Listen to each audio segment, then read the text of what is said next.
Selamat bergabung di kelas Teori Media dan Jurnalistik. Hari ini saya, Nunik Maharani, akan menemani teman-teman semua untuk mendiskusikan tema yang sangat menarik dan sangat relevan dengan kita semua saat ini, yaitu mengenai aktivisme digital. Apa sih aktivisme digital dan kenapa kita harus membicarakan isu aktivisme digital?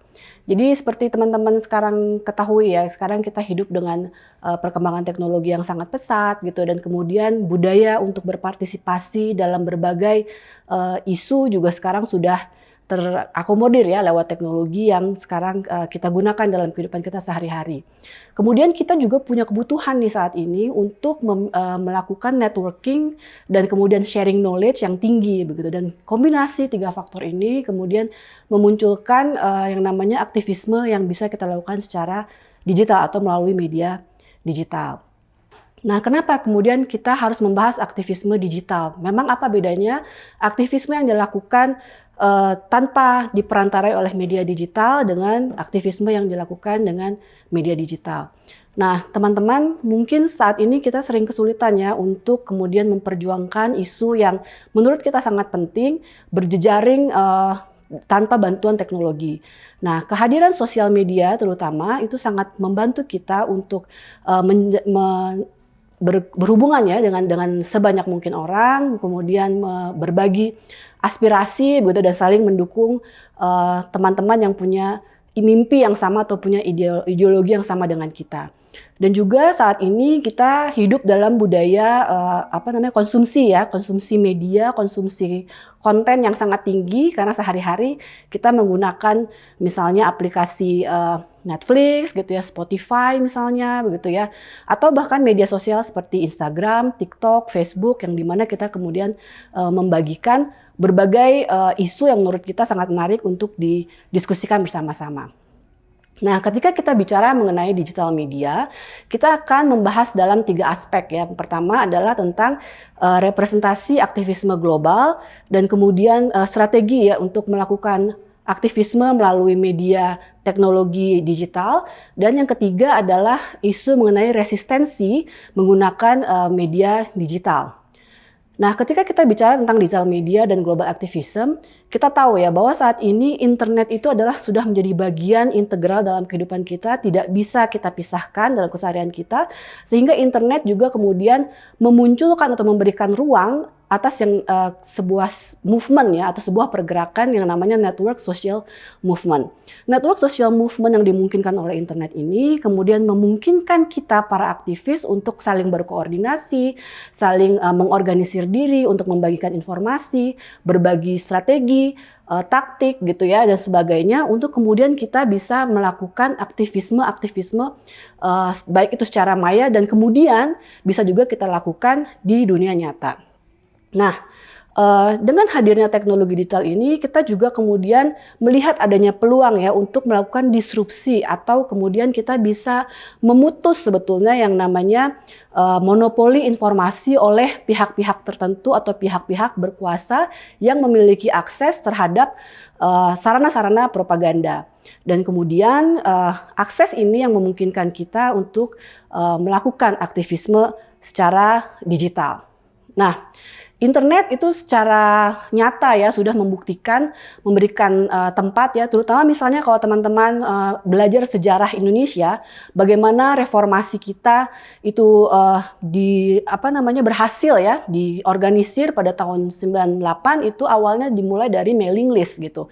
Pada tahun 98 mailing list adalah suatu teknologi yang yang bisa dimanfaatkan oleh para aktivis yang tidak terdeteksi oleh aparatur negara pada saat itu. Dari situ kemudian bibit-bibit aktivisme nyata yang kemudian berlaku di dunia nyata itu bisa kemudian bergulir begitu. Begitu juga misalnya kalau kita lihat dari pelajaran di Prancis gitu ya, bagaimana kemudian orang-orang memanfaatkan SMS gitu untuk saling memberikan informasi pada saat mereka sedang melakukan protes. Ini ada polisi di mana gitu ya. Nah, kemudian informasi yang dibagikan lewat berbagai media SMS, bahkan kemudian juga Twitter begitu ya, lewat tweet-tweetnya gitu, itu kemudian bisa memberikan informasi kepada para aktivis bagaimana mereka harus melakukan protes mereka atau demonstrasi yang sedang mereka lakukan. Nah, kita melihat ya bahwa peluang media sosial terutama saat ini sangat besar. Ada semacam apa ya, janji ya yang mungkin atau peluang atau opportunity yang bisa disajikan oleh media sosial, karena media sosial itu bersifat partisipatoris, interaktif, dan juga dia pluralistik begitu ya, tidak memberikan tidak mendiskriminasi sebetulnya siapa aja bisa masuk, asalkan, nah catatannya, asalkan kita punya akses terhadap internet. Kemudian pada saat kita sedang melakukan organisasi ya dengan teman-teman sesama aktivis gitu ya, internet juga mempermudah komunikasi itu. Dan kemudian internet memungkinkan kita untuk melakukan komunikasi baik secara horizontal gitu dengan rekan-rekan aktivis kita, maupun juga secara vertikal dengan teman-teman di akar rumput, maupun dengan kemudian para penguasa misalnya seperti itu. Tapi juga sekarang kita melihat bahwa adanya semacam keraguan. Banyak orang yang kemudian menganggap bahwa internet ini sepertinya tidak seperti yang kita mimpikan. Ternyata banyak hal yang tidak berjalan sesuai dengan harapan. Misalnya bagaimana ketika ada upaya-upaya untuk melakukan radical movement kemudian terhalang oleh kuasa-kuasa ekonomi misalnya, atau kuasa-kuasa kapital gitu, atau juga kemudian bagaimana negara misalnya mengembangkan alat-alat yang bisa secara selektif gitu ya, memilih informasi yang bisa beredar di dunia maya ataupun tidak gitu. Nah, kemudian kita juga aware ya dengan sebuah situasi baru gitu. Jangan-jangan sekarang kalau dulu gatekeepernya adalah badan sensor, atau zaman Indonesia pada masa Orba itu adalah Kementerian Penerangan atau Departemen Penerangan, sekarang jangan-jangan kita itu diatur atau gatekeeper kita itu sebetulnya adalah algoritma. Dan siapa yang menentukan algoritma? Nah, ini tentu saja menjadi pertimbangan kita semua.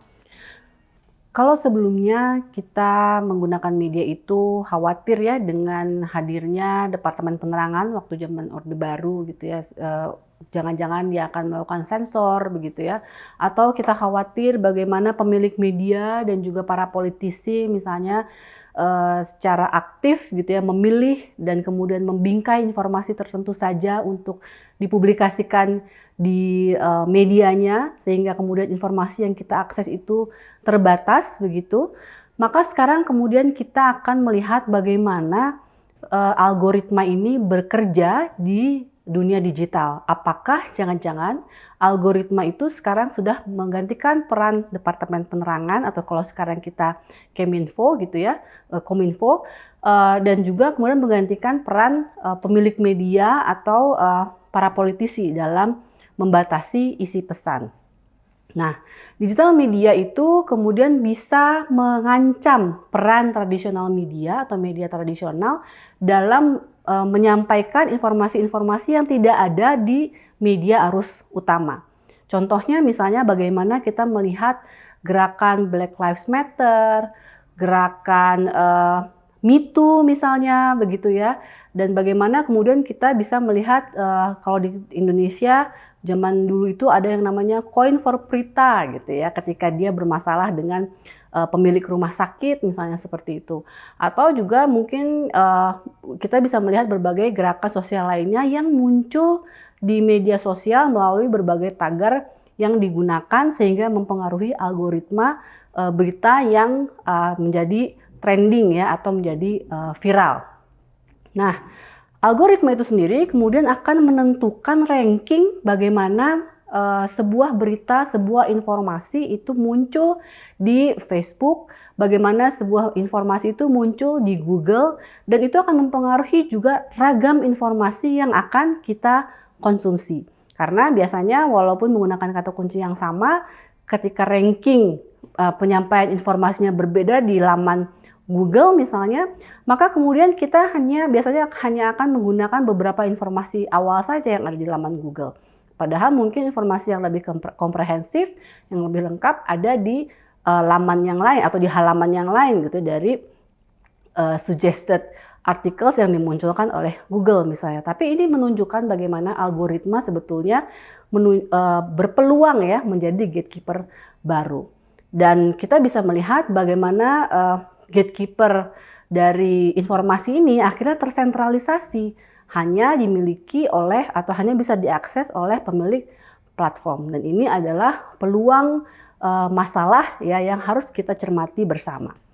Nah, ketika kita bicara digital activism gitu ya, kita bisa melihat bagaimana sebetulnya the nature of atau the means of communication itu pada akhirnya mempengaruhi bagaimana kemudian the nature of movement atau bagaimana pergerakan sebuah aktivitas aktivisme di media digital itu kemudian bergulir begitu ya. Different technologies atau bagaimana teknologi yang berbeda itu memiliki dampak atau memiliki hasil pergerakan yang akan berbeda tergantung pada teknologi yang kita gunakan. Dan kemudian kita bisa melihat ya, tadi saya sempat cerita bagaimana reformasi Indonesia itu tahun 98 dimulai dari mailing list begitu ya.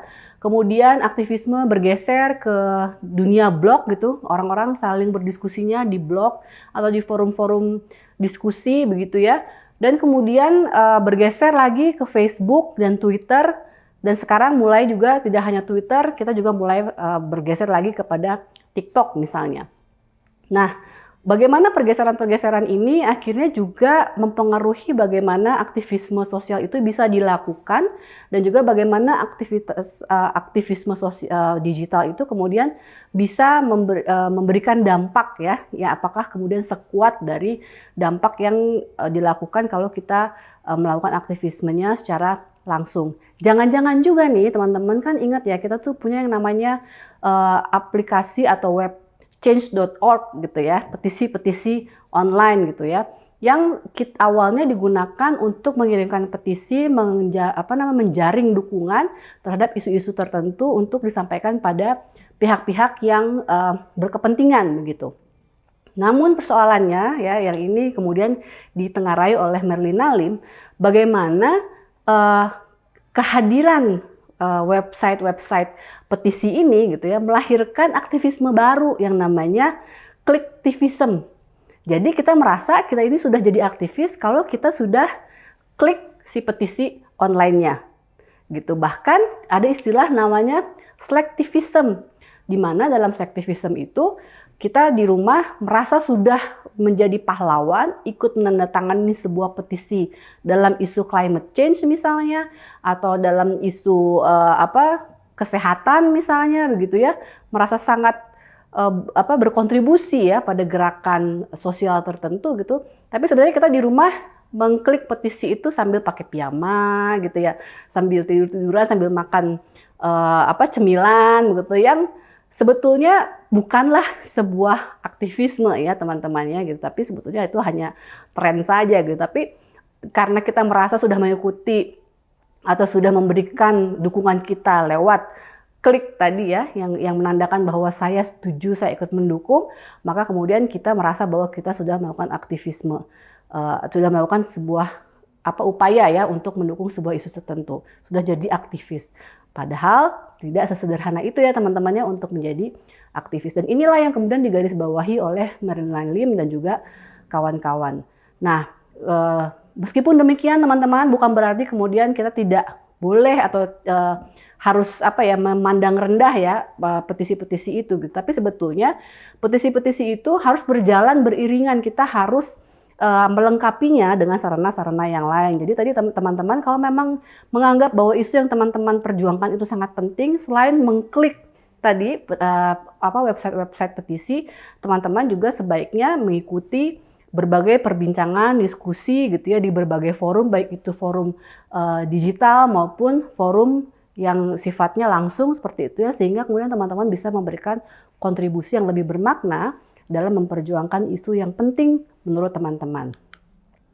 Nah, digital activism itu bisa menunjukkan ya bagaimana kita sebagai halayak, sebagai orang banyak, sebagai konsumen media begitu, sebetulnya kita juga punya kekuasaan, kita punya power gitu ya, kita punya potensi untuk menantang, memberikan challenge terhadap orang-orang yang menguasai platform, orang-orang yang menguasai media, orang-orang yang berada di pemerintahan gitu ya, bahwa kita mengawasi jalannya pemerintahan, kita mengawasi jalannya diskusi publik misalnya, sehingga peluang untuk terjadinya penyalahgunaan, ketidakadilan dan sebagainya itu bisa berkurang. Dan ini adalah sinyal yang bisa kita kirim melalui aktivisme kita di dunia digital. Dan tentu saja sinyal saja tidak cukup ya teman-temannya, tentu harus dikombinasikan dengan berbagai aktivitas lain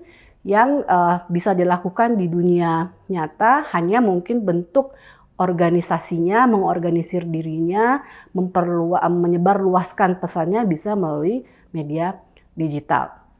Di sisi yang lain tentu ada trade-off-nya ya teman-teman ya, digital activism itu. Tentu saja kita harus hati-hati dengan surveillance ya, yang sangat mungkin dilakukan lewat berbagai alat ya, tools yang dimiliki oleh platform, yang dimiliki oleh pemerintah misalnya, untuk mendeteksi aktivitas-aktivitas politik teman-teman di dunia digital. Maka isu surveillance atau pengawasan, censorship ya, atau sensor, dan juga repression ya, itu menjadi isu yang sangat hati-hati harus kita amati di media sosial dan juga di internet pada umumnya, di mana biasanya untuk pemerintahan yang sifatnya otoritarian, mereka sangat ketat dalam mengatur jalannya diskusi di media sosial atau di kanal-kanal media di internet, begitu ya. Jadi mereka bisa impose legal restriction, bisa memberikan batasan-batasan legal, bahkan bisa menghapus sebuah kata kunci tertentu sehingga kita tidak bisa mengakses berita dalam batasan isu yang dianggap membahayakan, yang dianggap tidak sesuai dengan nilai-nilai masyarakat tertentu misalnya, begitu ya.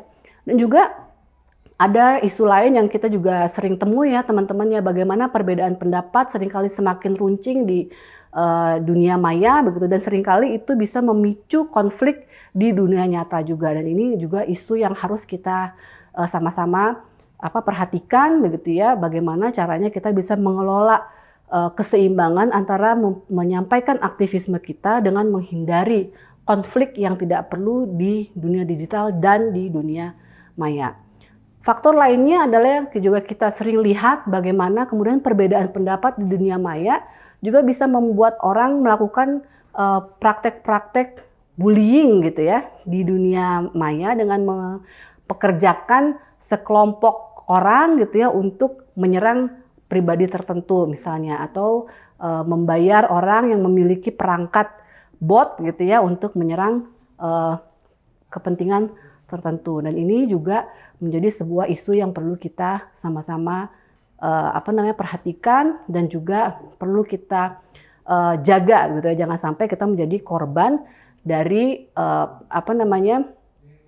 aktivitas-aktivitas negatif yang bisa mencegah atau bisa mengurangi ya langkah kita, aktivitas kita dalam memperjuangkan isu-isu yang penting melalui media digital. Nah, digital media tentu saja tadi ya sudah mentransformasi proses aktivisme yang tadinya dilakukan di dunia nyata ke dunia digital, dan juga digital media memungkinkan kita menjadi lebih berdaya, lebih mampu untuk mengembangkan network jejaring sesama aktivis yang biasanya agak sulit begitu ya dikelola gitu di dunia nyata, sehingga kombinasi aktivisme di dunia maya dan juga di dunia nyata itu menjadi hal yang sangat disarankan. Digital media itu tidak serta-merta kemudian berarti bahwa kita itu selalu demokratis, ya, karena ternyata melalui digital media kita melihat juga ada keterbatasan ya. Tidak semua orang bisa menyampaikan pendapatnya, utamanya kalau dia tinggal di negara yang memiliki pemerintahan otoriter atau di tempat-tempat yang tidak memiliki akses atau infrastruktur yang bisa mendukung akses ke internet. Kalau bisa saya tutup sesi kita hari ini gitu ya, saya ingin mengutip pernyataan dari Leila Zahra, aktivis dari Mesir ya. Dia mengatakan bahwa ketika sebuah gerakan sosial itu berhasil dilakukan melalui internet gitu atau melalui media sosial, sebetulnya keberhasilan itu tidak semata karena ada internet, atau tidak semata karena ada Twitter, tidak semata karena ada Facebook. Tapi sebetulnya ada hal yang lebih jauh dari itu, di mana kemudian kita harus mencoba melihat bagaimana struktur kekuasaan bekerja juga di dunia digital saat ini. Nah, itu mungkin sebuah pernyataan yang menurut saya menarik untuk kita diskusikan bersama gitu ya, kemudian kita pikirkan bersama dalam payung aktivisme digital. Terima kasih teman-teman sudah menyimak materi aktivisme digital hari ini. Kita bisa berjumpa di materi yang lain.